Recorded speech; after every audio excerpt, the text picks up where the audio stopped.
Բարև ձեզ հարգելի հեռուստադիտողներ։ Ժամանակին մեր հայրենակիցը հայտներ իր ազգային հասարակական նվիրյալ գործունեությամբ եւ արժեքավոր աշխատություններով։ Հայորդիներ հաղորդաշարի այսօրվա հաղորդումը նվիրված է Վարազդատ Տերոյանին։ Մեր հաղորդման հյուրերն են Գիտությունների ազգային ակադեմիայի պատմության ինստիտուտի նոր պատմության բաժնի վարիչ, պատմական գիտությունների դոկտոր Ռուբեն Սահակյանը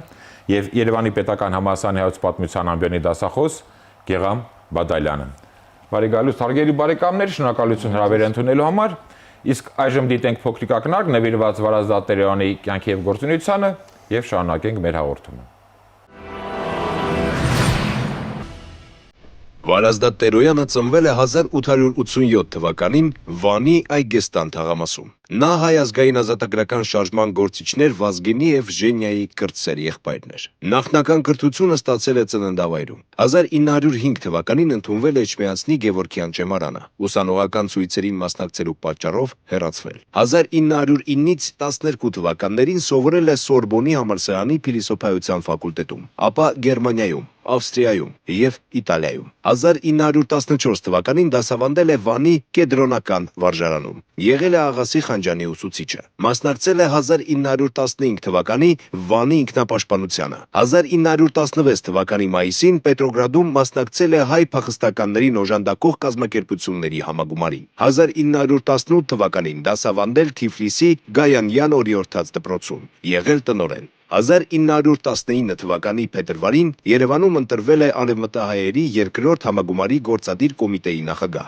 1919 թվականին Մերձավոր Արևելքի օգնության ամերիկյան կոմիտեում եղել է ուսումնական հաստատությունների, որբանոցների եւ հիվանդանոցների տնօրեն։ Վիճակագրական տեղեկությունները հավաքել արևմտահայ գաղթականների եւ բնակավայրերի վերաբերյալ։ 1922 թվականին եղել է գաղթականների ամերիկյան կոմիտեի ուսումնական հաստատությունների վերատեսուչ։ 1930-ից 31 թվականներին աշխատել է Գրապալատի միջազգային գրափոխանակման բաժնի վարիչ, կապ հաստատել Մխիթարյանների հետ, ապա եղել Նոր ուղի ամսագրի քարտուղար։ 1931-ից 33 թվականներին ձերբակալվել է։ 1933 թվականին եղել է պետական հրատարակչությունում սրբագրիչ։ 4 անգամ ձերբակալվել է։ Մահացել է 1938 թվականի փետրվարի 6-ին Նովոսիբիրսկի մարզի Օրլովո-Ռոզովսկյան համակենտրոնացման ճամբարում։ Արդարացվել է 1956 թվականի փետրվարի 15-ին։ Հեղինակ է գիտափիլիսոփայական եւ քաղաքական բազմաթիվ աշխատությունների։ Բնագրից թարգմանել է Կանտի,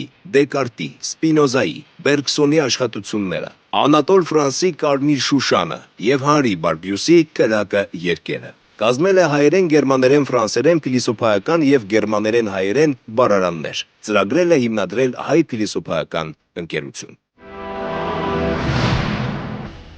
Պարոն Սահակյան, արդեն տասնամյակներ են անցել եւ ժամանակի հեռավորությունից ստիպված եմ փաստել, սակայն միջ այդ ձեզ երկուսից շնորհակալություն հայտնել, որ ժամանակ գտաք մասնակցելու այս հաղորդմանը,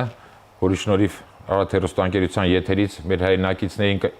փորձենք ներկայացնել ձեր օգնությամբ այնպիսի մի հիրավի վաստակաշատ մտավորականի, գիտնականի, մանկավարժի հանրային գործչի, ինչպիսին Վարազդատ Տերոյանն է, որի անունը ցավոք այժմ տասնամյակներ անց մեր հայրենակիցներին, չեմ ուզում ասել ընդհանրապես ծանոթ չէ, սակայն քիչ է ծանոթ։ Ասեմ ձեզ հետևյալը, որ Վարազդատ Տերոյանի գործունեության կապված ես պատահաբար եմ ուսումնասիրել նա գործունեությունը, որովհետև ինձ հետաքրքրում էր Արևմտյան Հայաստան 1914-17 թվականներին եւ երբ որ ես ուշադրություն դարձեցի Բաքվի մարդասիրական ընկերության գործունեության, այնտեղ տեսա, որ Բաքվում Նոր գյուղում ուսուցիչ եղել Վարազդատ Տերոյանը եւ շատ հետաքրքիր ով է այդ մարդը, որը մասնակցել է հայկական առաջի համագումարին 1916 թվականին եւ սկսեցի իմ հետազոտությունը եւ տեսա, որ մի շատ հետաքրքիր անձնավորություն է, որի ավագ եղբայրը եղել է Տիգրան Տերոյանը, հայդուկ, մեր անվանի հայդուկներից, այո, որի անունով անվանակոչվել է ամենահայոց կաթողիկոս Վազգեն Վեհափառը։ Քույրը Զարուհի Տերոյան, որը Սուլթան Աբդուլհամիդի հրամանագրով աքսորվել է Երուսաղեմ 1897 թվականին։ Եվ իր եղբայրը Վարազդատ Տերոյանը, որը եղել է շատ ուշիմ անձնավորություն, որ Վանի հասարակությունը գումար է հայթայթում եւ երիտասարդին ուղարկում է սկզբում Էջմիածնի Գևորգյան ճեմարան ուսանելու, բայց այնտեղ ինչ որ խնդիրներ են լինում, ազատագրական խնդիրներ հետ կապված, նրան դուրս են մղում եւ Վանի հայությունն անուղեկան Սորբոնի համալսարան։ Մասնակցել է ինքը դաշնակցական է եղել 14 տարեկանից,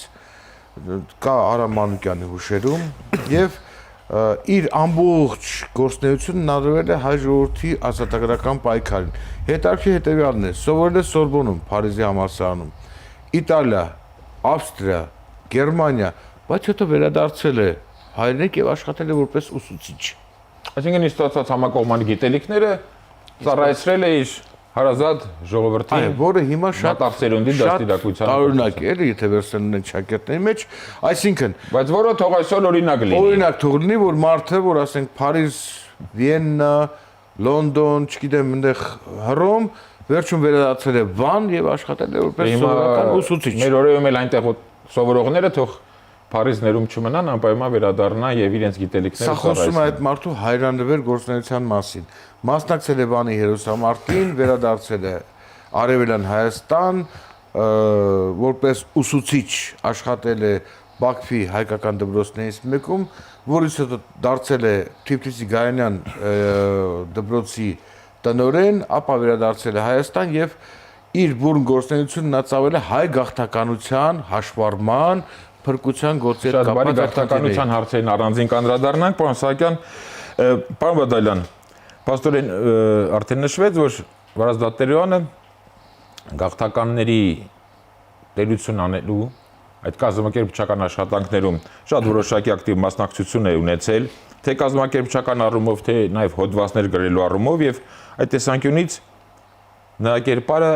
ժամանակի հեռավորությունից հանդես է գալիս մեզ է ներկանում որպես ազգային շահերը ամեն ինչից վեր դասող, իսկապես իր ժողովրդի հարազատ, նվիրալ քաղաքացի, հայրենասեր անձնավորություն։ Հայրենանվեր, ես կասեի։ Գիտեք, ինչ պատահական չի, որովհետև Վարազդատ Տերոյանը այնպեսի մի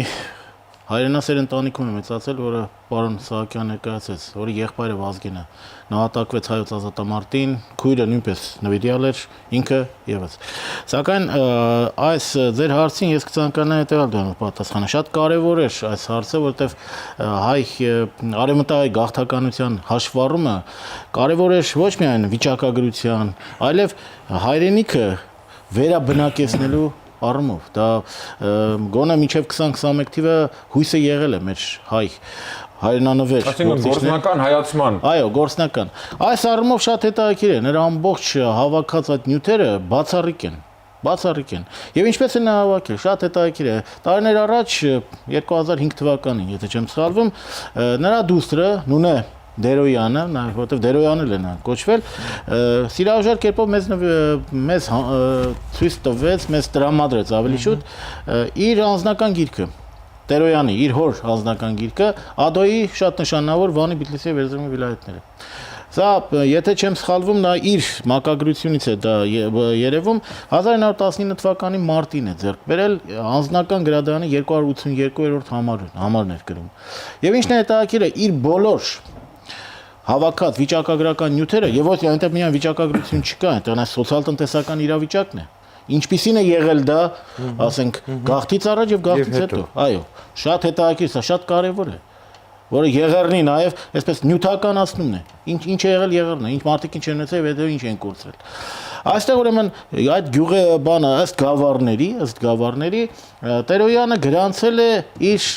հավաքած նյութերը։ Ասենք Ադոյի մոտ Բերկրու գավառին։ Այսինքն համապատասխան լրացումներ է տվել։ Այո, որ Ադոն չի միայնակ մարդը չէր կարող։ Ադոյի գործը իհարկե եզակի էր այն ժամանակ, բայց միակ մարդն է։ Նա մի մարդը չէր կարող այդպիսի հսկայական, ուրեմն ահռելի նյութը միանգամից իր ձեռքը ունենա։ Ինստիտուտների աշխատանքը։ Այո, այդ Տերոյանի աշխատանքը մի կողմից Այո, նա հաստատում է բնակության նոր թվերը, որտեղ Ադոյի գիրքը 1912 թվականի գիրքը տպվել է 12-ին, բայց 1909 թվականին։ Այսինքն մի ջերերնյան շրջան։ Այո, մի ջերերնյան։ Հիմա Տերոյանը արդեն 1914 թվականի իրավիճակով է ներկայացնում։ Սակայն այստեղ կարևոր է Տերոյանի կողմից լրացումները, կարևոր են։ Տերոյանը մեծ քանակով 155 գյուղ երկու վիլայետներում, Վանի, Բիթլիսի եւ վիլայետներում, Էրզրում ավելի քիչ է, 14 թե 15 գյուղ։ Երևի չի ասել, այդքան մարդ չկար փրկված, որ լրացներ, Այո, ես կասեմ այդ մասին Էրզրումից, որտեվ Էրզրումի հիմնական Էրզրումի մասին խոսք կլինի, բայց հիմնական մեր այդ երկու վիլայետները կամ նահանգները, Բիթլիսի եւ կամ Բաղեշի եւ Վանի վիլայետներն 155 միայն գյուղ է, լրացում գյուղով ավելացրել է Ադոյայի ցուցակներից։ Եվ ինչն է հետաքրքիրը, բազմաթիվ գյուղեր կան, տասնյակ գյուղեր կան, որոնք Տերոյանի միայն Տերոյանի մոտ ենք հանդիպում։ Եթե Տերոյանի այդ գործը չլինի, մենք չենք իմանա, որտեղ հայ է եղել։ Այսինքն հայկական բնակավայրերի եւ բնակչության վերաբերյալ տեղեկատվությունը ինֆորմացիա։ Շատ կարևոր է Արևմտյան Հայաստանի ուսումնասիրության։ Գեղամդեղ ինչ անհրաժեշտ, որտեղից այդ տեղեկությունը վերցրել։ Դա շատ կարևոր է։ Ես ցանկանայի այդ Միքայելովի անուն։ Տեսեք, նրա ուրեմն այդ տեղեկատուներն են։ Ներողություն, Խաչո Մանուկյան, Հակոբ Քահանա Մինասյան, Վանի վիլայետի Կարճկան գավառի մասին։ Այսինքն նա նաև տեղեկատուների անուններն է նշում, աղբյուրն է նշում։ Երվան Փաչաջյան, Գեղամ Ամիրյան եւ աշխատանքին ավելի հավաստիություն է։ Բիթլիս քաղաքի մասին օրինակ 3 հոգի են։ Երվան Փաչաջյան, Գեղամ Ամիրյան եւ Հովհաննես Որփերյան, Մուշեղ Սարգսյան, Սասնո Փսան գավառակի մասին, Մարգար Եղիայան, Կարապետ Մալխասյան, այս մարդը հայտնի է նաեւ Ադոյի գործից, Խնուսի վերաբերյալ։ Եվ Խնուսի վերաբերյալ մենք ունենք լրացի մի քանի տեղեկություն, որը մեզ հնարավորություն տալիս Խնուսի այդ հայաշատ գավառի վերջնական կարելի ասել բանը հայերի տեղաբաշխումը եւ հայերի տեսակարգի մասին լրիվ ամբողջական պատկերացում կազմեն մինչեւ Եղեռնը։ Շնորհակալություն, դեռ իհարկե անպայման կանդրադառնանք շարունակենք։ Պարոն Սահակյան, այո, Տերոյանը նաև հեղինակ է բազմաթիվ գիտափիլիսոփայական կամ քաղաքական աշխատությունների եւ միաժամանակ բնագրից գերմաներեն, ֆրանսերենից կատարել է փիլիսոփայության հայտնի դասականների աշխատությունների թարգմանություններ, ինչպես նաև Անատոլ Ֆրանսի, Բայբյուսի եւ այլն կազմել է արժեքավոր բառարաններ ձեր սեղանին թարգմանություններից մեկն է Էմանուել Կանտի զուտ բանականության քննադատություն աշխատությունը, որի վրա նա հավանաբար աշխատել 1920-ական թվականներին։ Ուրեմն ավելացնենք, որ նա 4 անգամ ձերբակալվել է, բայց այդ ձերբակալությունների ընթացքում միշտ կարողացել է գիտական աշխատանքներով զբաղվել, չունենալով մշտական աշխատանք, դուստր ասում է, որ նա հիմնականում զբաղվում էր մասնավոր դասեր տալով, գերմաներեն, ֆրանսերեն եւ այլն, որով նա կարողացել է ընտանիքի գոյությունը պահպանել։ Եվ այստեղ ինչն է կարևոր, որ անկախ 30-ական թվականի Ստալինյան այդ բռնակալությունների ժամանակաշրջանից, երբ որ ամեն անգամ նրա դուրը թակել են եւ ասել են հետևիր մեզ, նա միշտ իր ժամանակը օգտագործել է Կանտի նման նշանավոր փիլիսոփայի աշխատությունը թարգմանելու համար։ Ինչու նա նպատակահարում էր գտնում, որ հայ ընթերցողը բնագրով, հայերեն թարգմանությամբ ծանոթանա այդ նշանավոր փիլիսոփայի աշխատությանը։ Մանավանդ հիմա որ գերմաներենի տիրապետությունը շատ թույլ է, մեր մասած շատ թույլ է։ Եվ հայերեն թարգմանությունները։ Բացի այդ Կանտը նաև անդրադարձել է հայերին, որոշակի այդպես անդրադարձել։ Այստեղ խնդիրը հետևյալն է, եմ ասում, որ ինքը ոչ միայն Կանտի թարգմանությունն այլև հայերեն, գերմաներեն, ֆրանսերեն, Դեկարտի, Բերգսոնի, Տեսամանի ֆիլիսոփաների թարգմանել է, շատ է թարգմանել եւ այստեղ ես ցանկանում եմ ցույց տալ ժողովրդին առանձին կանդրադառնալ, ցույց տվեք, բայց գիտական եւ հրապարակախոսական աշխատությունները ինչով է կարեւոր նրա գործունեությունը։ Նա միակ հայ փիլիսոփան էր, որ ապրել է սովետական այդ տարիներին եւ ներսից զգացել է այն սոցիոլոգիական փոփոխությունները, որ տեղ ունեցել հասարակությունում։ Եթե դրսում ասենք ունեցել են այլ փիլիսոփաներ, որոնք դրսից տեղեկություն ինքը ներսից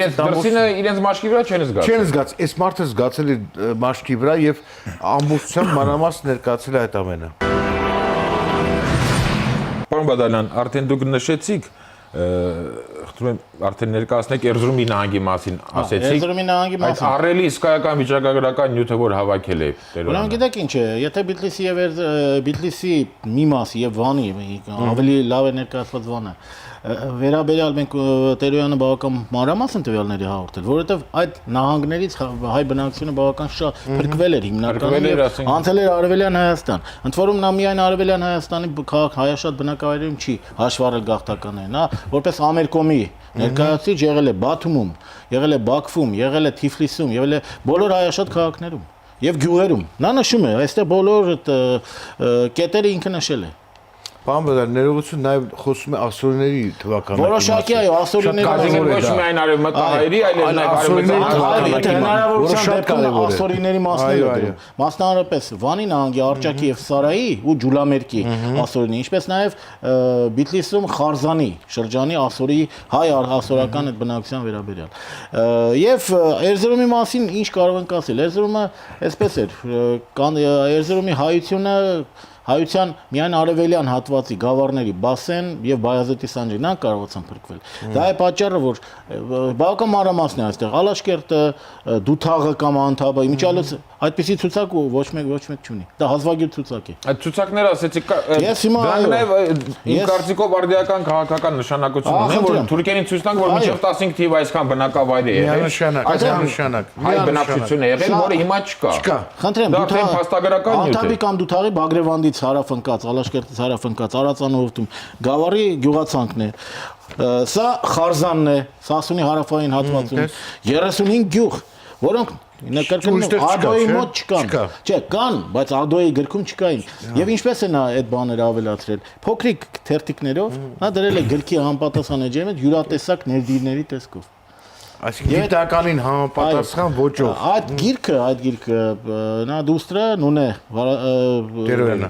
Տերոյանը հանձնել է այժմ մեր ազգային արխիվ։ Այնտեղ է գտնվում։ Եվ իսկ ինչ վերաբերում է Էրզրումին, ապա Էրզրումից ախր փրկված չկար։ Նրա մեծագույն մասը ոչնչացվեց բնակության։ Դա է պատճառը, որ այստեղ մենք հանդիպում ենք Էրզրումից, օրինակ Էրզրումի ընդամենը 18 գյուղ է ենել ոչ ամբողջական։ Հասկանում եք,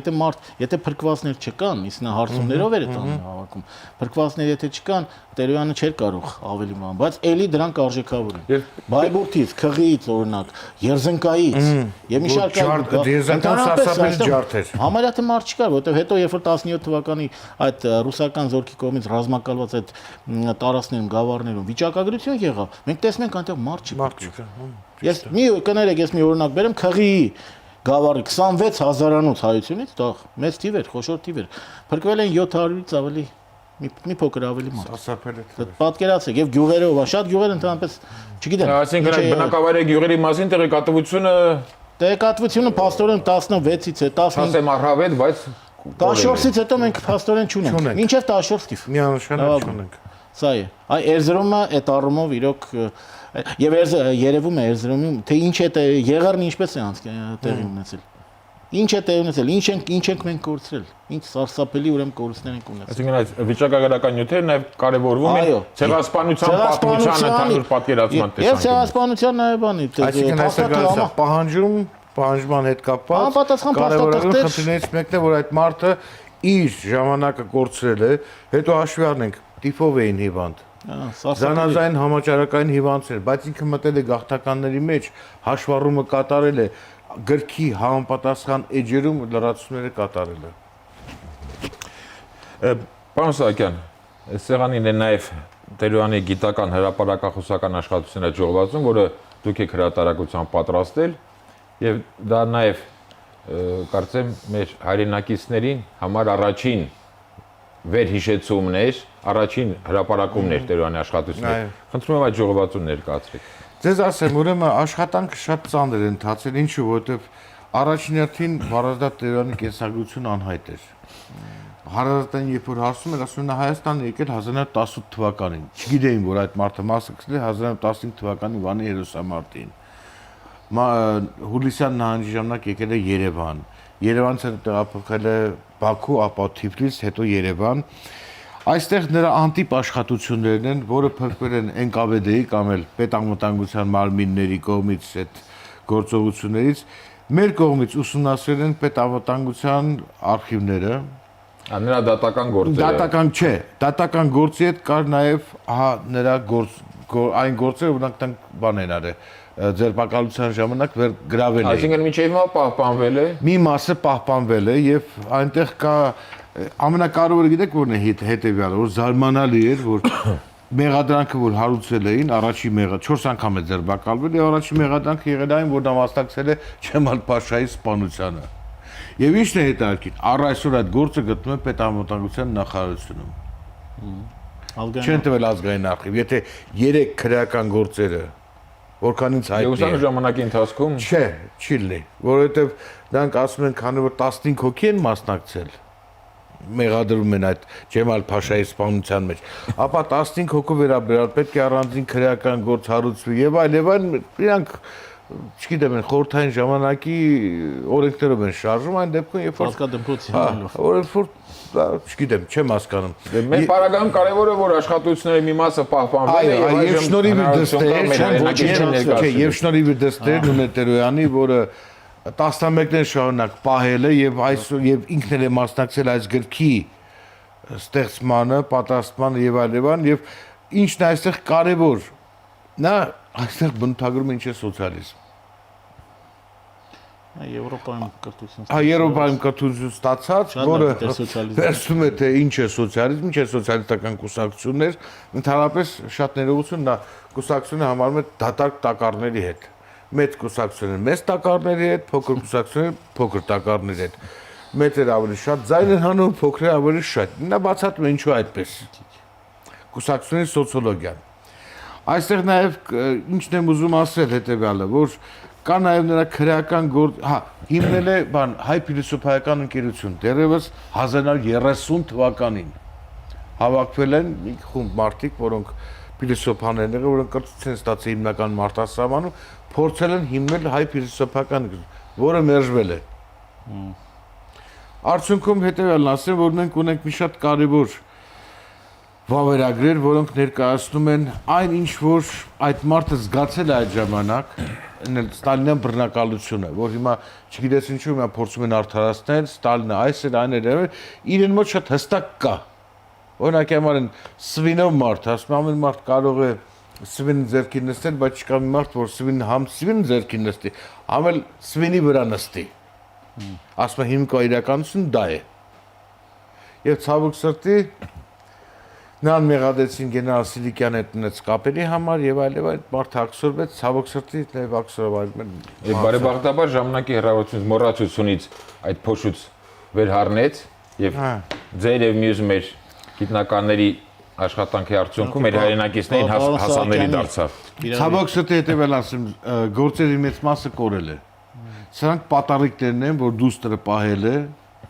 Սրանք պատառիկներ, նույնիսկ, որտեղ շատ գործերի մի մասը անավարտ է լինում։ Շատ գործեր կորել են։ Պարոն Բադալյան, փաստորեն մեկ մարդու առաջնահերթում է մեկ մարդու ուժերից վեր էր նման տիտանական աշխատանք կատարել, որը պետք է մի քանի կազմակերպություն զբաղվեին։ Այո։ Բայց ինչևէ, Ադոն եւ Տերոյանը կատարել են այդ աշխատանքները կարող ենք համարել, որ այս արդեն 100 տարի անցել է ցեղասպանությունից ամբողջացված հրատարակված են կամ հանրությանը ներկայացված։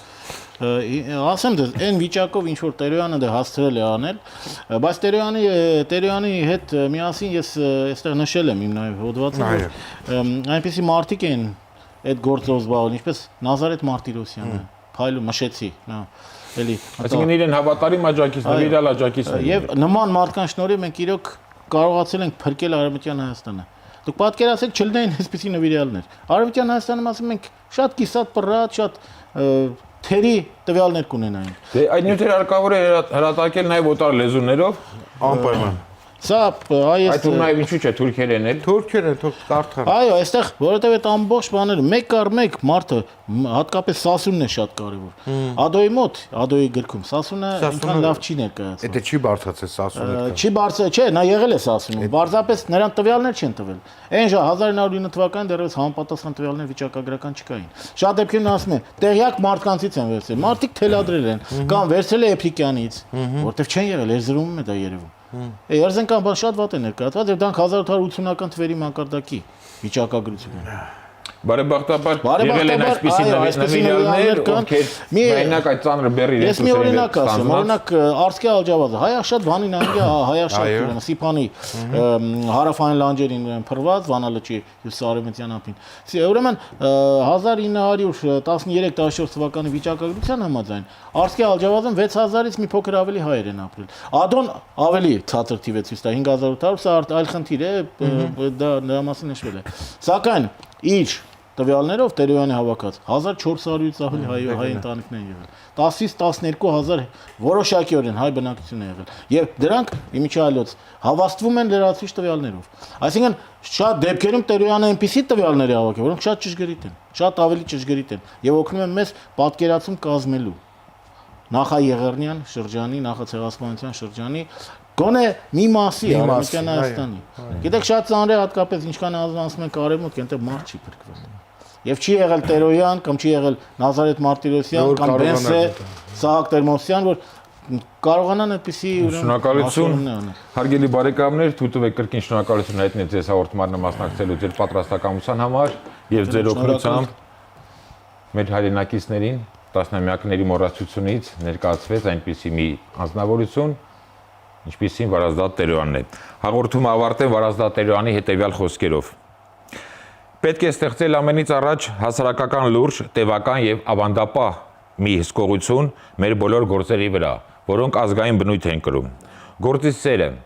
պարտականության գիտակցությունը եւ հայ ժողովրդի ապագան դարբնելու սրբազան իդեալները պիտի լինեն միակ տեսակետները, որոնք վճռական եւ հրամայական նշանակություն են ունենալու։ Համոզված ենք, որ Տերոյանի ժամանակին ասված այս խոսքերը այժմ էլ ունեն արդիական հնչեղություն։ Հարգելի հեռուստադիտողներ, Հայորդիներ հաղորդաշարի այսօրվա հաղորդումը նվիրված էր Վարազդատ Տերոյանին։ Առայժմ այսքանը, ճանաչենք Հայորդիներին։